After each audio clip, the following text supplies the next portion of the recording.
सोहनपुर गांव में रामलाल नाम का एक लकड़हारा रहता था। वे अपनी जीविका चलाने के लिए गांव के पास के जंगल से रोज लकड़ियां चुनकर और उन्हें बेचकर पैसे कमा ले आता था। इसी तरह उसका गुजारा चल रहा था। कुछ दिन के बाद रामलाल की शादी हो गई। उसकी पत्नी बड़ी खर्चीली थी, इसीलिए अब उतनी लकड़ियों को बेचकर घर चलाना मुश्किल हो गया था। ऊपर से रामलाल की पत्नी कभी नए कपड़े खरीदने के लिए तो कभी किसी दूसरे चीज के लिए रामलाल से बार बार पैसे मांगती थी। अगर पैसे ना मिले तो वो रूठ जाती थी।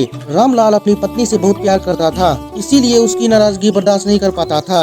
रामलाल ने ठान लिया कि अब वो ज्यादा लकड़ियां इकट्ठा करके बेचेगा ताकि उसकी पत्नी को रोज रोज पैसे की कमी ना हो। पत्नी की इच्छा पूरी करने के लिए आज रामलाल घने जंगल तक चले गया और बहुत सारी लकड़ियां चुनकर बाजार में बेच दिया। ज्यादा लकड़ी के ज्यादा पैसे मिले तो खुश होकर रामलाल ने सारे पैसे अपनी पत्नी को दे दिए। अब रोज रामलाल ऐसा ही करने लगा।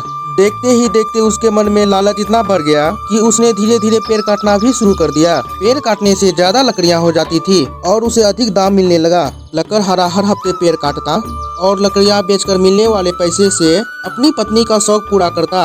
अब पैसे ज्यादा आ रहे थे तो घर भी अच्छे से चल रहा था। धीरे धीरे रामलाल ने पैसे को जुए में लगाना शुरू कर दिया। जुआ खेलने की लत ऐसी लग गई कि रामलाल एक मोटी रकम इसमें हार गया। अब इस रकम को चुकाने के लिए रामलाल ने एक दो पेड़ मोटे मोटे काटने का फैसला किया। जैसे कि रामलाल जंगल में जाकर अपनी कुल्हाड़ी को एक बड़े से पेड़ पर चलाने की कोशिश किया तो उस पर पेड़ की टहनी ने हमला किया। रामलाल चौंक गया, फिर उसे पेड़ की एक टहनी ने लपेट लिया। रामलाल कुछ समझ नहीं पाया ये सब क्या हो रहा है। तभी पेड़ से आवाज आई,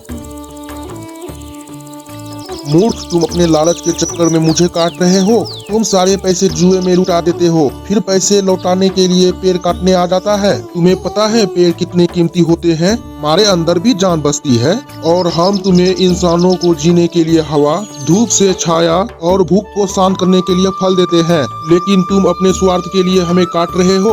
आज तू रुक, यही कुल्हाड़ी मैं अब तेरे ऊपर चलाऊंगी। पेड़ की टहनी कुल्हाड़ी से रामलाल पर हमला करने ही वाली थी कि वहाँ गिड़गिड़ाने लगा। उससे माफी मांगते हुए कहा, मुझसे गलती हो गई है, लेकिन मुझे सुधरने का एक मौका दो। अगर आप मुझे मार दोगे तो मेरी पत्नी का क्या होगा? वे अकेली पड़ जाएगी। आज से मैं किसी पेड़ को नहीं काटूंगा, ये प्रण लेता हूँ। यह सब सुनकर पेड़ को रामलाल के ऊपर दया आई। उसने रामलाल को छोड़ दिया। छूटते ही रामलाल भागकर अपने घर आया और पैसे की लालच में न आने का संकल्प लिया। इस कहानी से हमें यह सीख मिलती है कि लालच में आकर पर्यावरण के साथ खिलवाड़ नहीं करना चाहिए।